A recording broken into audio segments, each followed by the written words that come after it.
ภัตตานิสลกภัตตานิปัจจยทานานิสัพปริวรานิภิกขุสังฆัจฉา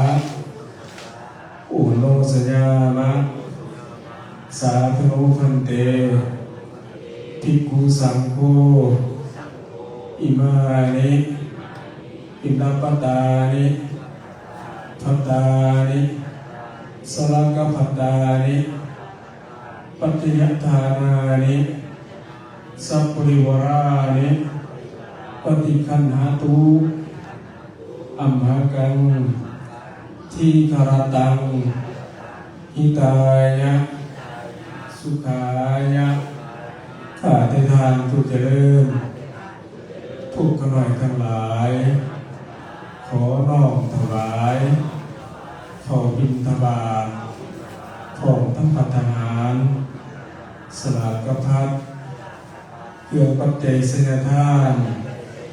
และเครื่องบริวารทั้งหลายแด่พระภิกษุสงฆ์ขอทานจุภักเพื่อประโยชน์เพื่อความสุขเพื่อความเจริญแด่ผู้ขน้อยทั้งหลายสิ่งกาลนานเถิดขอกุศลผลบุญนี้จงไปหอดไปถึงเจ้าถิ่นเจ้าฐานเจ้ากรรมนายเวรและดวงวิญญาณของปิยชนคนผู้มีทุกคุณทั้งหลายหมายมีบิดามารดาสามีภรรยาพุตติภุตาญาติกาวงศาและครูอุปชฌาย์อาจารย์ตลอดสรรพสัตว์ทั้งหลายที่ได้ล่วงลับไปแล้วนั้นขอทุกพร้อมกันมหากุศลผลบุญที่พวกกันน้อยได้อุทิศตัวนี้ถ้าทุกข์ขอให้พ้นจากทุกข์ถ้าทั้งสุขแล้วขอให้สุขยิ่งขึ้นไปตาตัวเท่าเข้าสู่นิรพานในอนาคตการเบื้องหน้าพุ่นเทินสาธุสาธุสาธุอะนะโมทาที่บอกนะเอาโกยสลากมาเค้นเป็นตัวอย่างเอาโกยสลากมาหามในบ่อนี้นะแม่แพงไปหามได้ใช้ของสาวนุ่มมาแล้วสาวนุ่มตอนกลางมาพี่พอไล่เอาโกยสลากวันนี้ใครมีโกยสลากไปเค้นข้อเป็นตัวอย่างก็เป็นอันนั้นแค่2-3 อันก็หลังจากนั้นพอได้เนาะพอได้พอไล่ก็เลยแอลรุ่นได้เลยอะไรเอง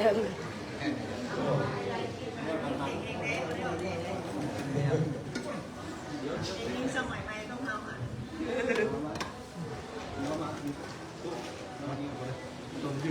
เดี๋ยวนี้ก็ได้เอามาบอกคือสูงบอกสูงเอามาเค้นเอามาคิดก่อนสลากมาอีกเป็นบทมาเงินอ่อนกลับมาเงินอ่อนสูงเครื่องเลยเอาเดินจากของกันเดินตัวจากของกันเดินสาธุของการก็จะโยมที่มีป่วยสลากทั้งรุ่นหรือว่าอยู่ใส่กันกับมืออธิษฐานจิตถึงว่าเราได้เทศน์ถึงว่าเราได้ถวายพร้อมกันแล้วบุญเขาสลากในปีนี้หรือว่าเอาตัวโยมท่านใดที่ได้ถวายแล้วอันนี้ผมเริ่มถึงคุณงามความดีบุญกุศลที่เขาได้ถวายป่วยสลากหรือว่าสลากกระพักในปีนี้เป็นพร้อมๆกันเด้อเอาสาธุพร้อมกัน3 ครั้งสาธุสาธุสาธุอะระโมทามิ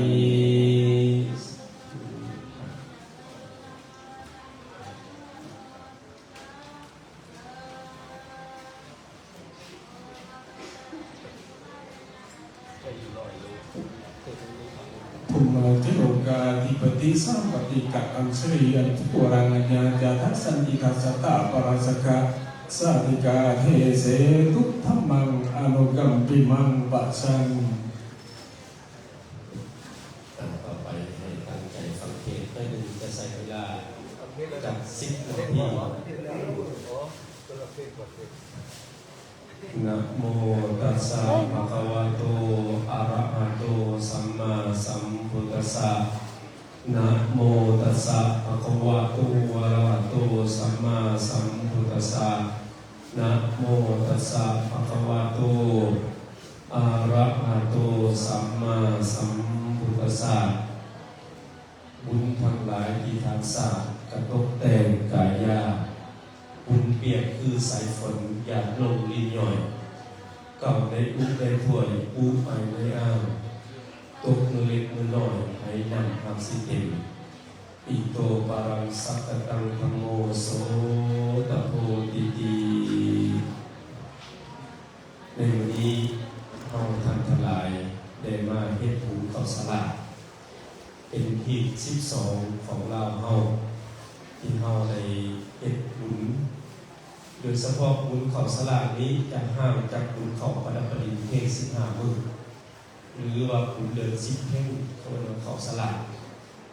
คำว่าข้าวสลากนี้มีชื่อความหมายหลายอย่างบางคนก็เบิ่งจากชื่ออื่นตัวข้าวสากหรือว่าสลากกะทะเป็นความหมายคล้ายๆเดียวกัน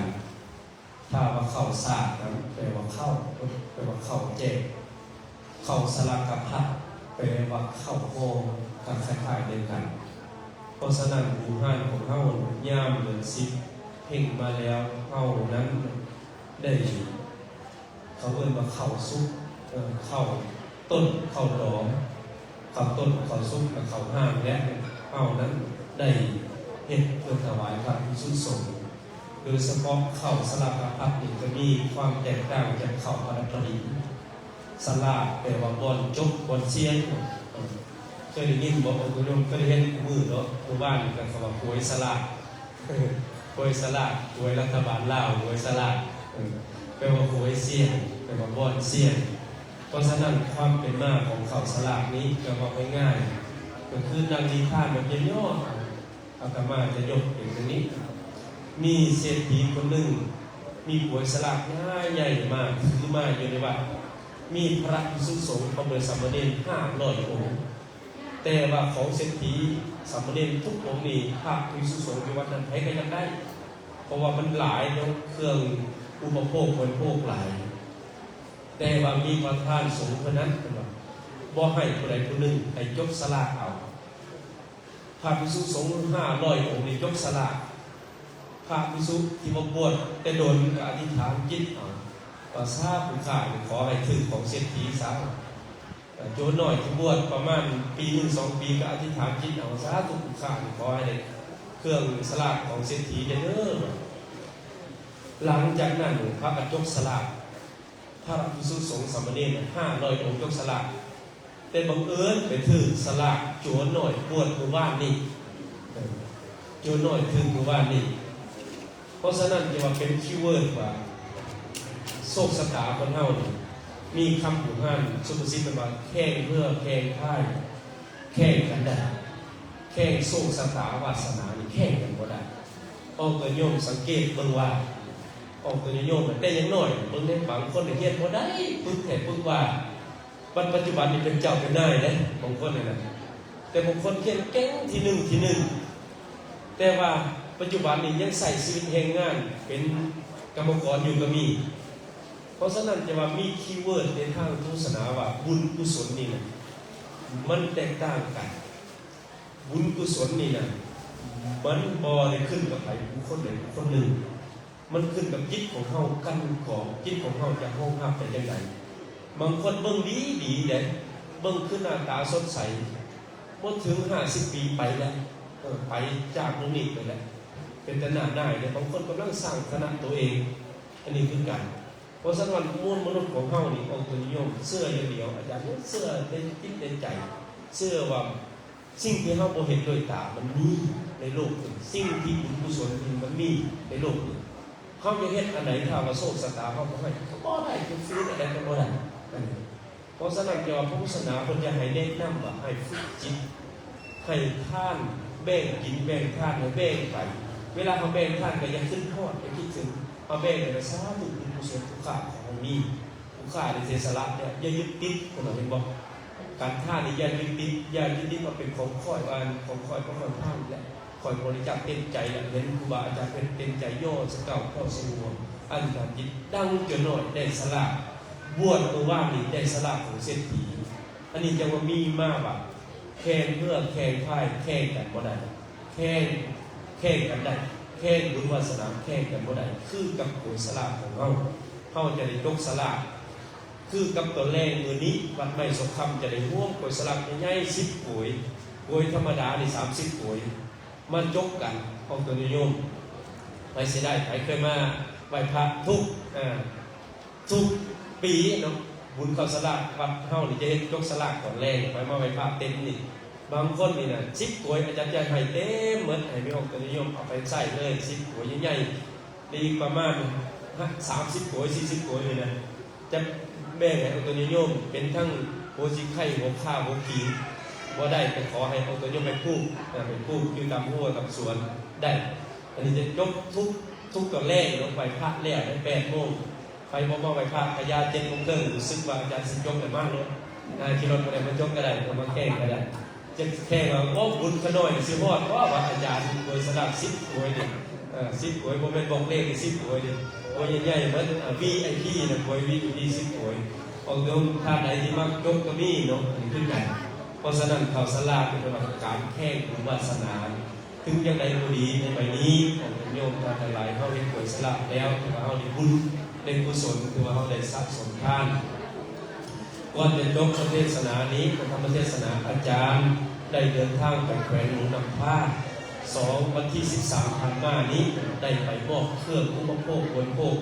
ร่วมกับมูลนิธิความใจวัดอามอน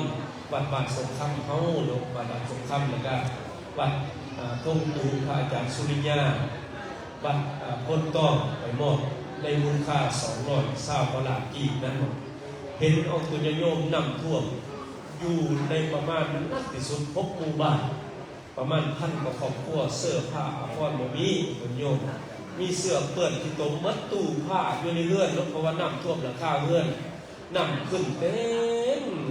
ขี้โตมีเบื้องเขามาซักกับคลิปไปแล้วอาจารย์นี่ทายเราได้ไล่อยู่กับกาบลงแล้วจนขึ้นอีตนโยมเวลานำลงเลยเขาก็เอาเสื้อผ้าอยู่ในตู้กับง่ามสิ่งไหมเสื้อไหมเนี่ยไปซักอยู่นำขี้โตคือเก่านำมันไหลไปโดนนำคล้องในนำปลาบ่มากของเธอนำปลาก็ได้ซักไปไล่มากแล้วไปมาพ่อได้เห็นเธอแหละอันนี้คือการจนว่าผมมีเสื้อผ้าพ่อนใส่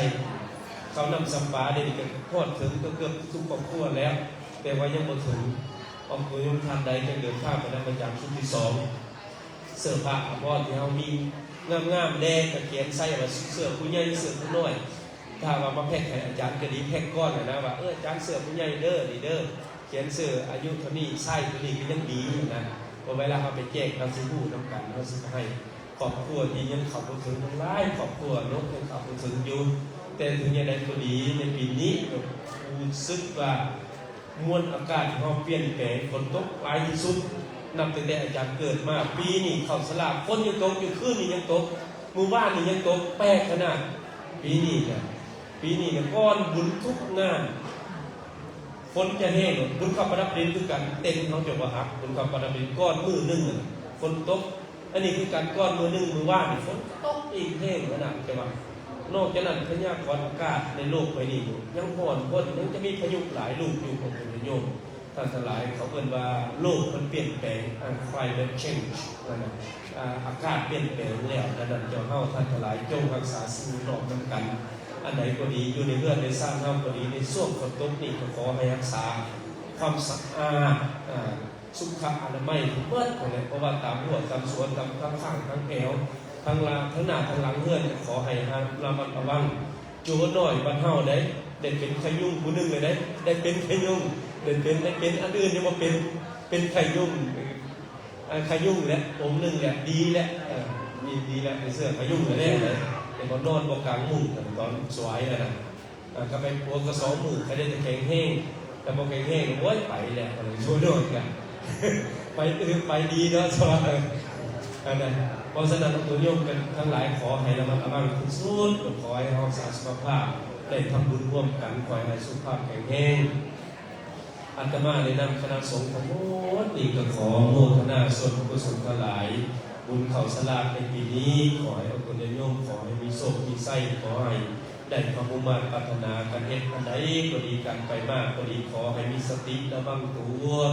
การเฮ็ดอย่างพอดีขอให้คิดที่ของพอคิดหน้าคิดหลังคิดกว้างคิดไกลใจ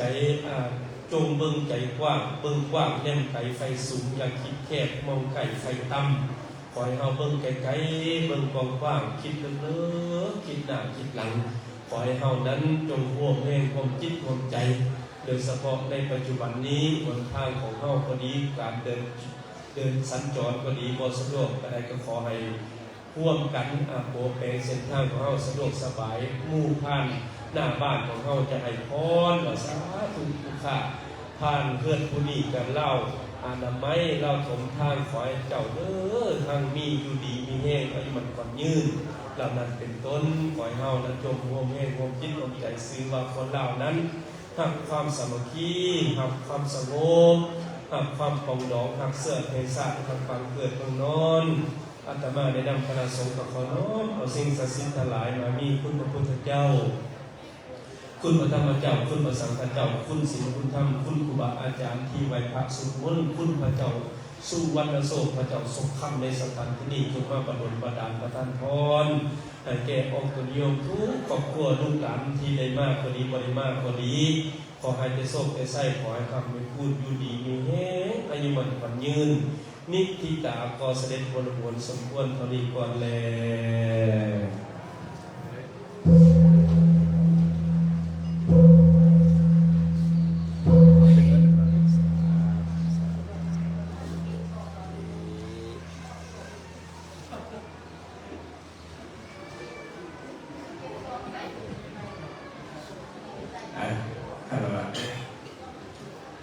กานีนาวจายาวเจตสวาอุเทกุกมังปะกตังมยายังอุโทปฏิคันหาตุอัจยันตังกลันไตปริตุงวะภูเทกาเยนาวจายาวเจตสวาธรรมเมกุกมังปะกตังมยายังธัมโมปฏิคันหาตุอัจจยันตังกลันตะเลวะริตุงวะธัมเมกาเยนวะจายวะเจตสวาสังเขกุกมังปะกตังมยายังสังโฆปฏิคันอัจจยันตังกลันตะเลสังวะริตุงวะสังเขพรเด้อยะถาวาริวหาปุราปาริปุเรนติสังขารังเมนันทิเป็นยมยังสามุสาครบริบูรณ์ได้สันใดเอวะเมวะอิโตทินังเปตานังอุปกัมปติทานที่ท่านอุทิศให้แล้วในโลกนี้ย้อนสำเร็จประโยชน์แก่ผู้ที่ละโลกนี้แล้วได้สันนานอิชิตังปฏิตังตุมหังขออิทธิผลที่ท่านปรารถนาแล้วตั้งใจแล้วกิปะเมวะสามินสันตุจงสำเร็จโดยสัพพะลังสาเพปุเรนตุสังกปาขอความดำริทางปวงจงเต็มที่จันโทปนาราโสยธาเหมือนดวงจันทร์ในวันเพ็ญมานิโสติลาโสยธาเหมือนแก้วมณีอันสว่างสวัยควรยินดีสาพิติโยวิวัตสันตุความจำให้ทางปวงจงพิ นาศไปปราภาโลกโควินาศสันตุโลกทั้งหลายของท่านจงหายมาเทภาวันตารายโยอันตรายามีแก่ท่านสุขิติขายุโกภาวามท่านจงเป็นผู้มีความสุขมีอายุยืนอาภิวาทานาสิริสันนิจังวุฒาปัญจังตาโรธรรมวาทันติอายุวันโนขังภาลังพรสีปากันคืออายุวันนาสุขาภาลายอมจะเดินแก่บุคคลผู้มีโอกาติขับไว้มีโอกาติอ่อนน้อมต่อผู้ใหญ่เป็นนิจภาวันตุสัพพมังคารังขอสัพพมุงคุณจงมีแก่ท่านราคันตุสัพพเทวตาขอเหล่าเทวดาทั้งปวงจงรักษาท่านสัพพพุทธานุภาเวนะด้วยอานุภาพแห่งพระพุทธเจ้าทั้งปวงพระธรรมานุภาเวนะด้วยอานุภาพแห่งพระธรรมทั้งปวงสัพพสังฆานุภาเวนะด้วยอานุภาพแห่งพระสงฆ์ทั้งปวงสัพพโสธิภาวันตุเตขอความสบายดีจงมีแก่ท่านทั้งหลายทุกเมื่อเถิดอยากนำเถิดอัตตาสิมิยติมิตาสกาจามิเอกานังคาคินังกัสสะปุเพกตังมนุนยัมนาโสโกวายาวัญญาปาวิเทวันนานาธัมเปตานังมาทายังติสัมปิญาจโยอายัญจะโกตากีนังสังคันนิสุปาเวติตาตังอิตายาสัทธันนาโสอุปกัมปติโสยติธัมโมจาอัญญังนิทัสสิโตอุสาจักขตาอุลาราภารัจจติโกนัมมานุปาติยังตุเมหิปุญญังอนาปะกันติ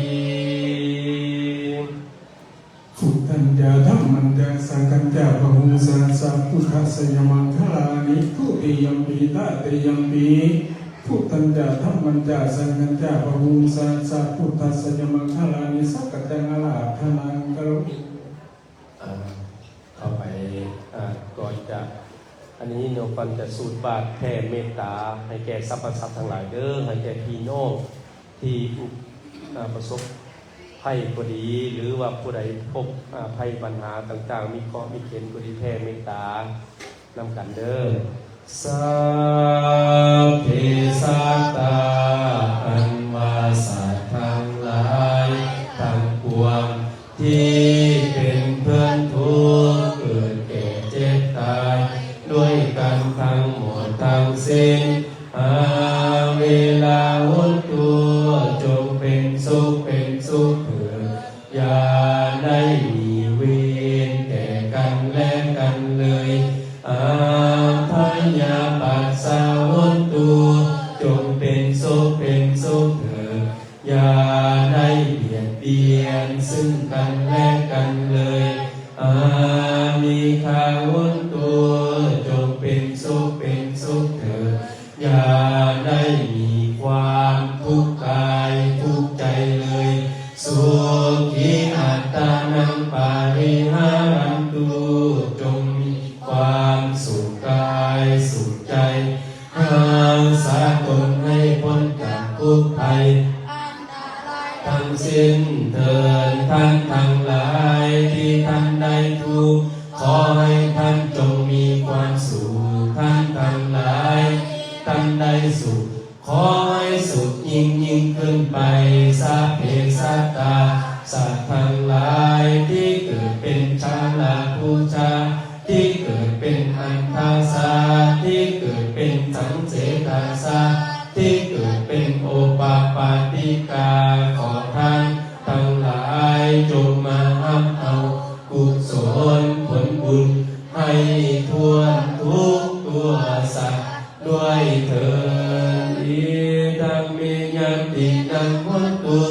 สุขิตาวันตุญาตาโยขอบุญนี้จงถึงญาติพี่น้องทั้งหลายของข้าพเจ้าขอให้ญาติพี่น้องทั้งหลายพระเจ้าจงเป็นสุขเถิดไปใส่บาตรเลยเด้อบัดนี้อิติปิโสภะคะวะอะระหังสัมมาสัมพุทโธนะสัมปันโนสุขโตโลกวิทูอนุตตโลปุริสาธัมมสารเทสัทธาเทวมนุษย์สานังพุทโธภะคะวะติสวากขาโต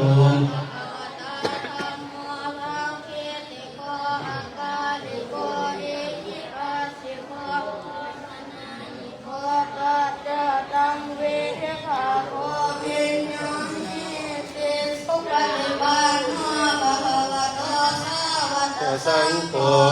สุปฏิปันโนภะคะวะโตสาวกสังโฆญาญาปฏิปันโนภะคะวะโตสาวกสังโฆอิติจตาลิปุริสายุกานิอัฏฐาปุริสาปุคลาสาภะคะวะโตสาวกสังโฆอาวุไนโยนายโยอัญจลิกาลนิโยอนุตตลังยาเขตังโลกัสสาติภาหุสังสามัตินิมิตสามุตัสกัลเมฆาลังโอหิตโกรัสเสลมารังคานามาวิธินาสิกาวามุนิโตกันเตทัสสะภวันตุเตมังคลานิมาลาติเลกมพิโยสิกสาปะลาลวะกมากมทาตยาคังคันติสุตันตังวิธินาสิกวาโตตันเตทัสสะภวันตุเตสยมังคลานิกัจจวัลังอันติอันตะโพตังภาวาปิจังกัมมัสสนิสุภาลุนันตังเมตตัมโพเสกาวิธินาสิกวาโตตันเตทัสสะภวันตุเตสยมังคลานิโอหิตกะอิหัตถาสุภาลุนันตังภาวันติโยสนะปะทังตังอิติปิสังกัตตมโนจิตตวามุนิโตตันติสาภวันตุเตสยมังคลานิปานาคาธามุตุลังเอวกามปิวิยังกินกายโทธาวัจนะกายมันเจสันเตนะโสมาวิธินาสิกวาสาภวันตุเตสยมังคลานิสัจจังวิหายมติสาสกวาตุงวาตาปิโลปิตมนังอันติอันตะโพตังปัญญาปัฏฐิปัจจลิโตวามุนิโตตันเตจัสสะภวันตุเตมังคลานินันโทปนันทาพุสังฆังวิภูตังมหิติปุตเตนะเทนะพุสังคิสัพพมาปัญญาโตอิทูปฏิสาวิธินาสิตวามุนิโตภวันตุเตสยมังคลานิทุกขาทิฏฐิพุสังคินสุทาอาราทังภพมังวิสุทธิอิติปกาปิทานังญาณากติสาวิธินาสิตวามุนิโตเตจัสสะภวันตุเตสยมังคลานิเอตาติโม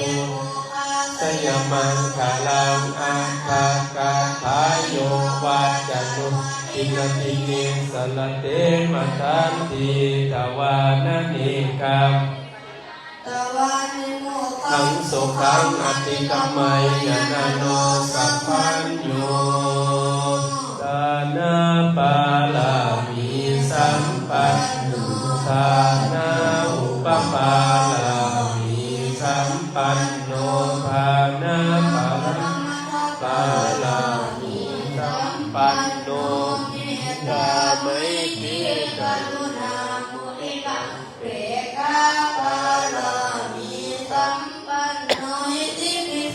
ภะคะวา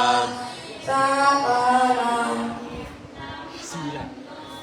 ลาปรมัตถปาลามิสัมปันโนเมตตาไมตรีกรุณามุทิตาอุเบกขาปาลามิสัมปันโน โสภะคะวา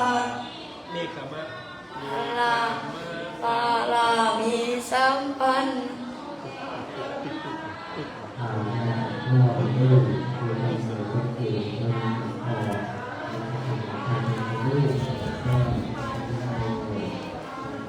ทีกรุณามุทิตาอุเบกขาปามิสัมปันโนอิติปิโสภะคะวาปัญญาปะมิสัมปันโนปัญญาอุปปาลามิโนปัญญาปรมัตถปาลามิสัมปันโนเมตตาเอกรุณามุทิตาอุเบกขาปามิสัมปันโนอิติปิโสภะคะวาวิริยะ